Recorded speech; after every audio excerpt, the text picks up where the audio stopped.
Hello, I'm Esther Roche and welcome to the Mom CEO podcast. Join me as we explore the dynamic intersection of motherhood and entrepreneurship. From the challenges to the triumphs, we're here to unravel it all. Get ready for insightful conversations, practical wisdom, and a whole lot of inspiration. Let's embark on this empowering journey together. Hello and welcome to the Mom CEO podcast. Today I am joined by Ellie Jackson, who is a children's author and mum of 4. Hello Ellie and welcome to the show. Hi Esther, thanks so much for having me on today.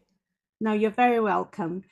Just for the benefit of our audience, please could you tell us about you and your journey? Absolutely, yeah. So my name is Ellie Jackson. I'm a children's author and a mother of 4, as Esther said.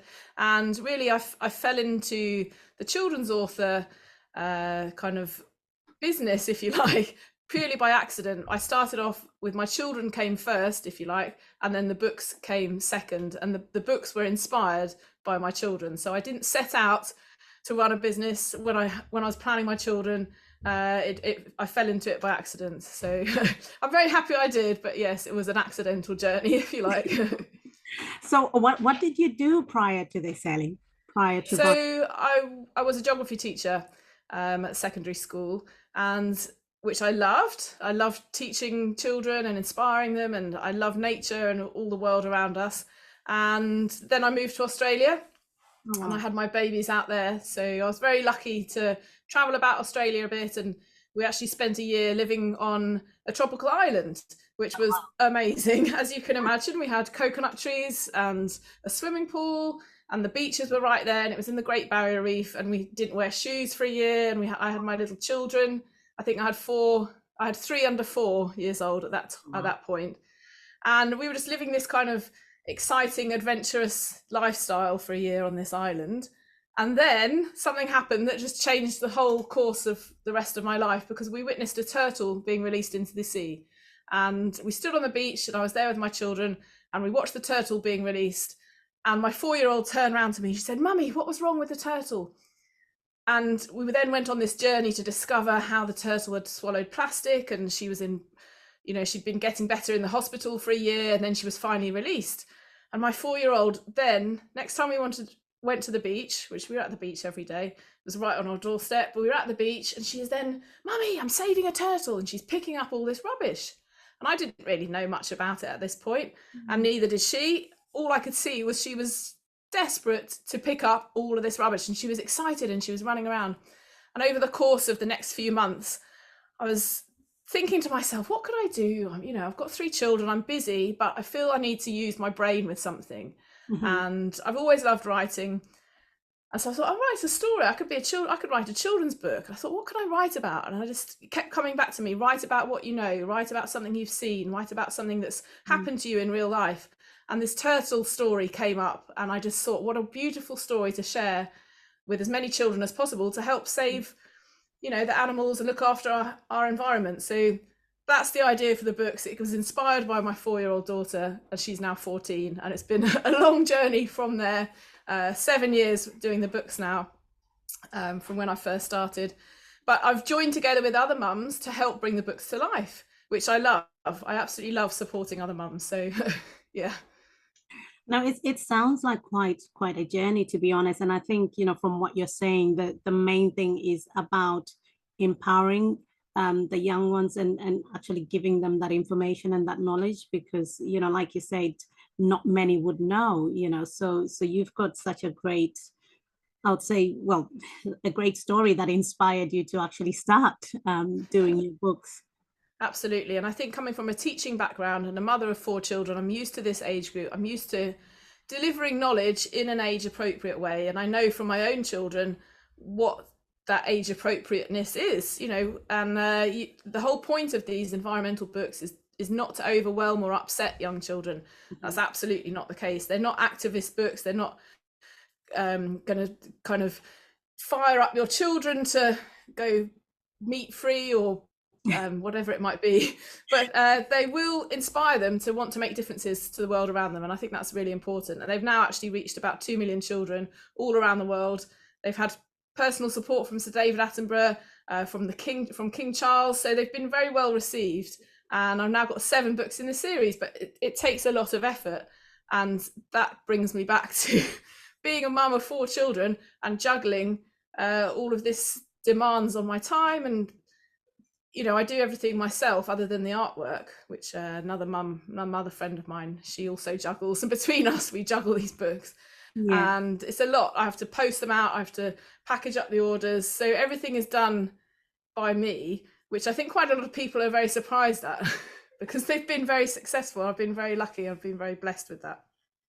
Yeah, it's interesting you've brought in that, because I was going to ask you, how do you manage your time effectively? Because, obviously you're doing everything at the moment by yourself, but it's like, how do you separate your times, for... So when the children were younger, I used to involve them a lot with the books. So they would sit next to me whilst I'm working. I'm sure loads of other parents do this as well, working from home. My youngest, she was involved in it from the age of 6 months. She'd help me peel the envelopes and stick them down, and we'd go to the post office together, and then we'd go for a walk afterwards. So or go to the playground or something. I'd incorporate the business in aspects of my day-to-day looking after the children as well. So pick them up from school, quick run to the post office and back home again.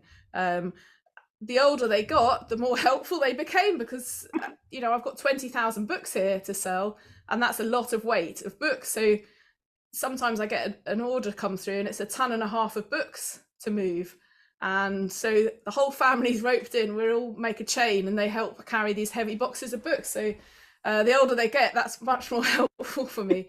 But they've had to sacrifice a lot as children, and know that, oh, mummy's working, mummy's on a phone call, mummy's got to answer this email. And I can't tell you how important having your phone is when you're running a business with small children around, because I'm very lucky to live where I do, near the beach. I'll be on the beach with the children and I'm answering emails. I'm on the beach with the children, they're doing a litter pick, and I'm taking photos of them picking up rubbish for social media posts and different things. So they're very much a part of it. I don't think I could have done it unless they had that passion and that ability to kind of slot in with how it works. So I owe them a big thanks for helping make it a success. Yeah, no, but it's interesting though how you've embraced obviously the business and then having the children, rather than completely separating the two. The kids are still involved in a way. And do you feel, they are getting older now since you started, do you feel from your conversations that they're benefiting from seeing you doing that? Absolutely, yes. My youngest daughter's 14 and she has started her own business as well. She sews, she's a fantastic sewer, and along the lines of being environmentally friendly, she sews fabric Christmas gift bags, and she set that all up. She does all the orders, and she's made quite a lot of money over the last 2 years sewing. So I'm trying to impart that kind of ideas and capturing the imagination of something they're passionate about, and then how they can turn that into a little side hustle. Yeah, and it's interesting though that you've been there supporting them, and I think they obviously see you as the role model, which I think is really important. Coming from your background as a teacher, this is something I had a previous guest actually, and we were talking about this, and they felt there isn't enough education in schools about sort of running your own business and stuff. You've got the academic side, but you don't actually have the real world life experiences. You're absolutely right. And actually, that's something I regret hugely from my own schooling. I didn't have a clue. So when I started this business, I had to learn. I'm sure all the other mums are in the same boat. You've got to wear so many different hats. One minute you're a bookkeeper, and then you're marketing, and then you're social media, and you've got to learn all the taxes. You've got to learn all the different forms. There's so much. It's such a steep learning curve. And so when you look at it and you think, I've got to do all this, it's very overwhelming. So it's really important. When I first started, I started with an order of 1,000 books. We had boxes under the coffee table, boxes behind the sofa, and we had no plan that this was going to take off in such the way that it did. And I think whilst it's amazing to dream big, you've got to just work with the resources that you've got and work with the time that you've got. And I often get people coming up, oh, you could do this and you could do that. And I think I'm just one person. I can't do it all. Yes, they're great and amazing ideas, but let's just focus on what I can do and I can achieve it today, and I'll save those great ideas for when and if I've got time further down the line.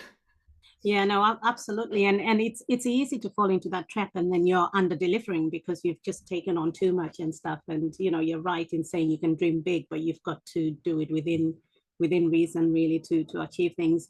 But how do you think, with regards to sort of the schools and stuff, if a child hasn't got a parent who's in business or anything like that, how do you think it could be incorporated, or what kind of support do you think would help?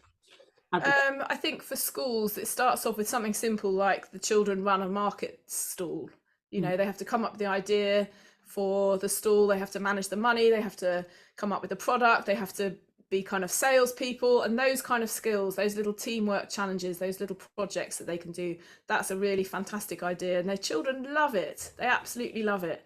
They're making bracelets to sell, or they're making slime to sell, whatever it might be, something that's theirs, they've got ownership. And with a child, they've got their little 50p's and they go around and they can buy their friends' products. It's quite empowering for the children buying it as well as the ones that are selling it. So something like that in a school is really, really simple to do, and a win for everyone. I think as they get older, they obviously need to learn about the money side of things and how to manage kind of finances and everything, which I never had any of that at school. I definitely remember a complete blank. I still struggle with that side of things now. So yeah, I think just sparking that enthusiasm for something different, because you're right, a lot of the parents, they're perhaps more traditional and they go out to work and they're working for a company, and that's an amazing role model for children to see, that hard working ethic. But to come up with your own ideas and do it yourself, I think takes a lot more kind of impetus and passion to want to do it. Yeah, and it's that fine line, isn't it, between somebody actually doing it or not doing it at all, because they just worry and fear and don't know how to approach it and stuff. So I think that's very, very important. So obviously with with regards to your books, I can see that you've reached over 2 million children. What impact do you hope to have on the next generation with them? Both the environmental awareness and just the love of reading, basically. Absolutely. So the love of reading is where it all stems from. With the digital world that children are exposed to today, books not always as exciting as an iPad or some kind of tablet game or something. But I think because these books are true stories, that really grabs the attention of the children. And I get letters from children, letters from teachers. I got one today. They'd done a whole video about one of the books, and the children were how to save plastic and 5 top tips to get involved and things. And I think it's something, because it's real world, they can really get inspired by it, what they can do at home, what they can do at school to make a difference. So some of the books focus on plastic and in the ocean, some of them are about deforestation and palm oil, and some are about climate change and planting things for the bees. So there's a whole range of different things to get the children inspired by. And it appeals to all ages and all types of children with different backgrounds, different sexes. So I think they just cover a lot of things there for a primary school to get involved in. I think the word of the year last year was plastic pollution or climate change. So it's something that children are very conscious about, but it's about delivering it in the right way to them. So that's where these books come in. No, that's really interesting. So it's all, from what I'm getting, it's all to do with raising awareness and just inspiring the children really to have an understanding of the world around them. Absolutely, because if they learn at age 4, 5, 6, and 7, by the time they've got spending power, they're making those choices that come natural to them, which perhaps as adults it's more of an effort to choose between the ethical or sustainable options, whereas they'll just automatically make those decisions. That's the hope anyway. Yeah, it's so, well, I'm a mum of 5 myself, and it's really interesting because they do, with all the different schools, they do different things about the environment and things, and it's just having that different understanding of the world around you, which I think is really, really important in the decisions they make, and even about littering and stuff. They think twice before they throw something, or if they see something, they will be more inclined to pick it up rather than just leave it there. So it's quite nice that you instill that when they're still a lot younger. So looking at, with the rest of because you do work and collaborate with other mums, so are they contributing to the stories, or how are you working with the other mums? So I've got two illustrators. So my children's books are picture books, and the story side of things, I hate to say, is probably the easiest part of writing the book. The artwork, that takes several months, and it can be quite frustrating because I'm desperate to see the beautiful artwork, because it's almost like a baby being born when you see your creation come to life, and it might take 9 months or a year to come to fruition. And when you finally get that book in your hand and you see those amazing illustrations, it's really exciting. So when they phone up or they message and say, oh, my child's sick, the artwork's delayed, or I've got another job on, I need to do that, we have to kind of juggle it between ourselves. I don't want to put any pressure on them. It's definitely worth the wait. And I know from being a busy mum that you think, oh, I'll get time to do that. I don't want to rush the artwork because that would be a terrible waste. So I'm very conscious. I want to work with other mums because I know the pressures they're under and I can sympathize, and it's always worth the wait. Now that's interesting, the point you've raised, because I always, look at it, and I've had a conversation with lots of other women around flexibility at even work, even if you work for your own business, but even just flexibility at work, because you can never get the hours that help you drop the child off, pick the child from school, attend sporting events. Like I couldn't even get time off to go for a 10-minute show.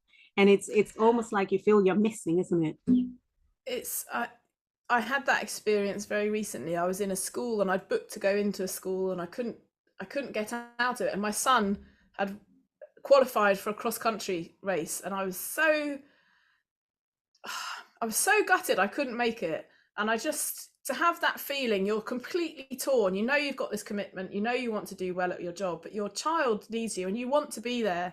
And it's almost heartbreaking to have to miss out on that for work. You just think, oh, and I'm here with all these other children, and I'm doing a great job there, but I really want to be there with my son. So that feeling of trying to be in two places at once, it's impossible. Something has to give. So it really is about the balance. He understood in the end why I couldn't go, and I'd seen him in other races, so he was able to come to terms with it, but he was gutted as well. And it's just, when you see the other parents are there and that yours aren't, it's difficult for a child. So I think it's important to get that balance right.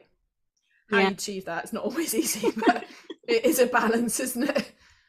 No, it's not an easy one at all. And it's just, I think the more flexibility we can have, it probably helps, which seems to be what is prompting a lot of women to actually start their own businesses, so that they're kind of defining and having a little bit of time.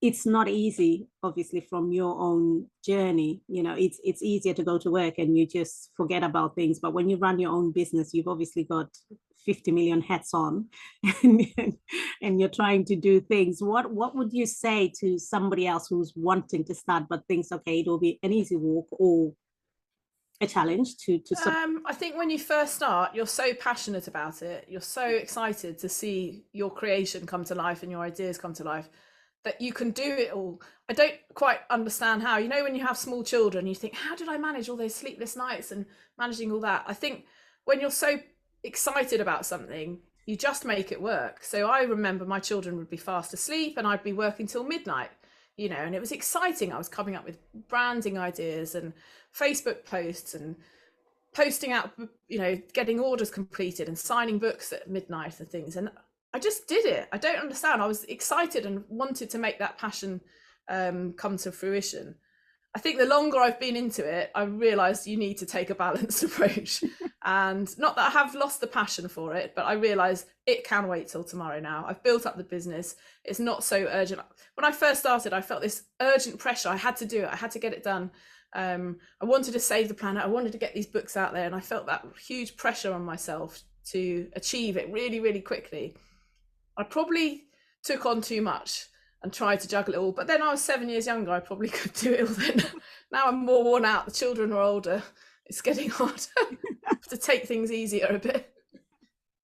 Yeah, no, it's such a juggle, I think. And it's I do the same, where you sort of look at it and think, oh my gosh, this is the day I've had, or the last however many years, and but you manage it somehow. And I feel like for me personally, I have to be organized. I need to plan things. I need to diarize things, and then I know what I'm doing. Otherwise, it's crazy, isn't it, to try and just do it all. Yes, it took me a while to learn that trick, but yeah, you're right. It's all in my diary now, and it makes life so much easier. Why I didn't do it before, I don't know. I think I felt like if you had a diary, you were being a proper adult and it was grown up, and you needed to know what you're doing.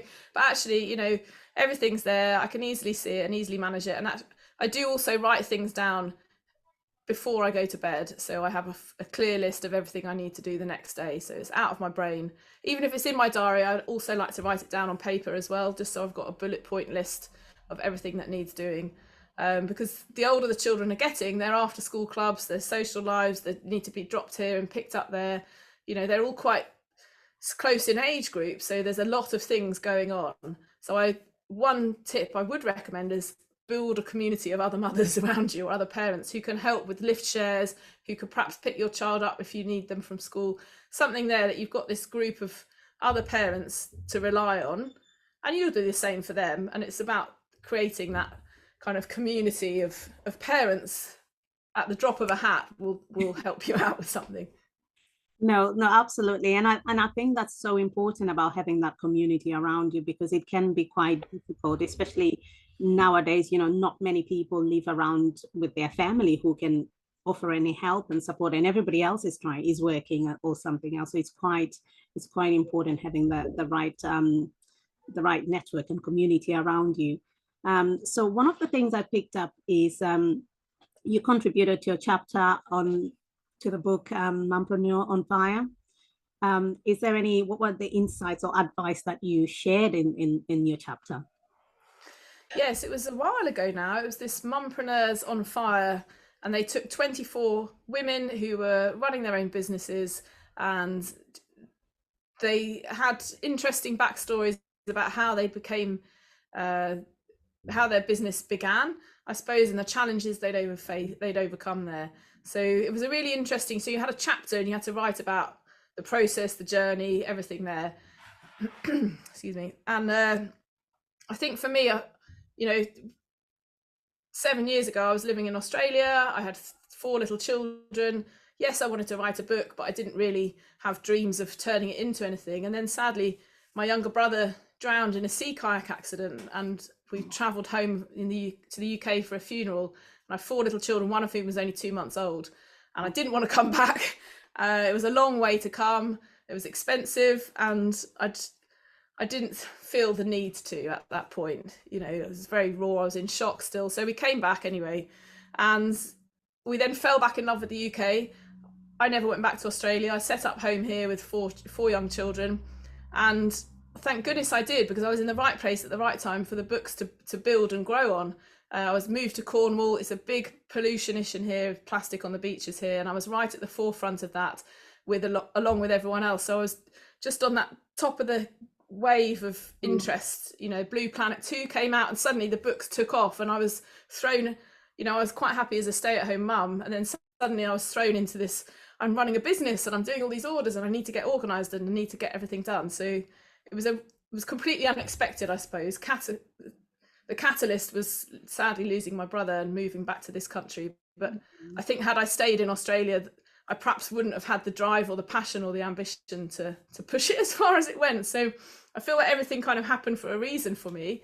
And I'm very glad in the way that it's turned out. And I've been able to turn a tragedy into something very positive for me.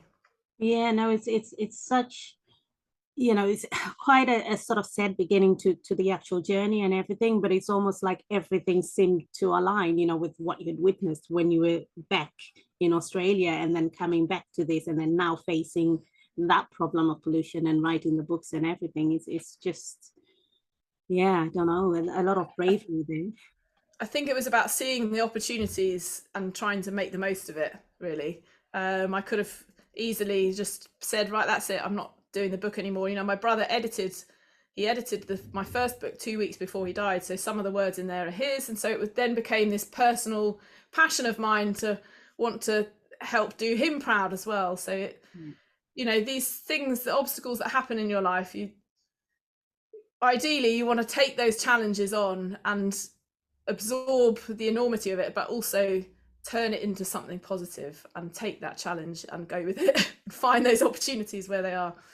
No, absolutely. And you've obviously found that, you know, and the love that you have for it. And I think more so it's even a stronger reason for you to keep the books going because of your brother and everything. And that's so important that you were doing it together. You know, you had that support from somebody in the family, and obviously your own family supporting you along your journey, which is not something that everybody else gets the opportunity to have. You know, a lot of people are struggling and people don't understand their business idea or what they're trying to achieve or their vision. And you're kind of fighting fire with fire, and then you have to find this support externally. I think you're right. And actually, it's interesting you said about finding support from family, because, you know, I've got a large family. Everyone's busy. I'm the youngest one now. And I don't know about the pecking order of the siblings, but sometimes the older siblings are busy doing their own things. They're not really interested in what the younger siblings are doing. I know that from my own children. My eldest it's all about her. And by the time it gets to the bottom one, you know, they're really fighting for a piece of the pie, if you like. So my biggest support came from my kind of social media, I suppose, that I built up. So you get that external support that validate you, because for a long time you feel imposter syndrome, don't you? Oh, someone's going to be doing this better than me, or why would anyone want to listen to me? And it takes a lot to boost your confidence, and it doesn't happen overnight. So don't look at people who are running successful businesses who seem like they're doing really well. They all started probably where you're starting as well, and we've all been there with worrying about the product that they're selling, or whether anyone's going to buy it, whether it's any good. We've all thought that, but slowly but surely, I mean, it took me about 2 years before I felt confident to call myself a children's author. So it definitely happens to everyone, I would say.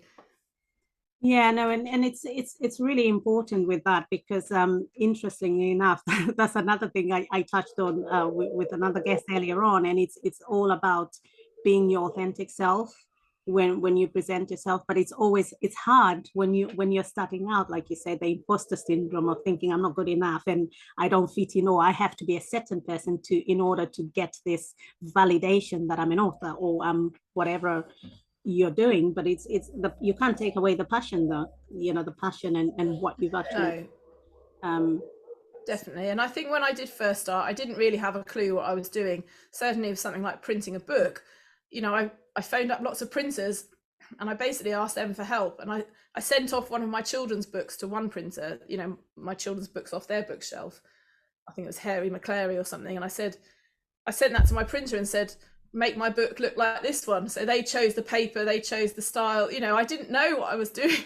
Yeah. I just seemed to have hit on a right format event, you know. But always ask for help from people around you. I know now, I've run my business for 7 years. I get emails all the time from other people, other authors. How did you do this? How do I do that? And I really enjoy giving out knowledge and sharing any little tips that I can help with, if that helps someone else. Because when you're first starting, it's this huge, steep uphill climb of knowledge.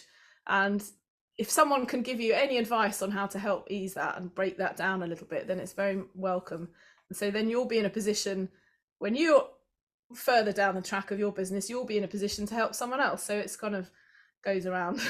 Yeah, no, that's really important as well, because I think sometimes people look at it and think, you know, when you ask for help, it's a sign of weakness. But when you're starting out in business, well, we don't know everything. You know, you're gradually learning as you go along, and it's nice to have that mentor or that support where you can ask somebody else who's got knowledge and stuff. But absolutely. And there was a local scheme. I don't know if it runs in every part of the country, but your local council, your local area may have help for small businesses, and they sent me on a few free courses about, you know, how to use social media, how to set up a website, how to make the most of things, and particularly the technical side of things was difficult for me. So look around you for any kind of free courses run by your local council or your local area, because there may just be something there.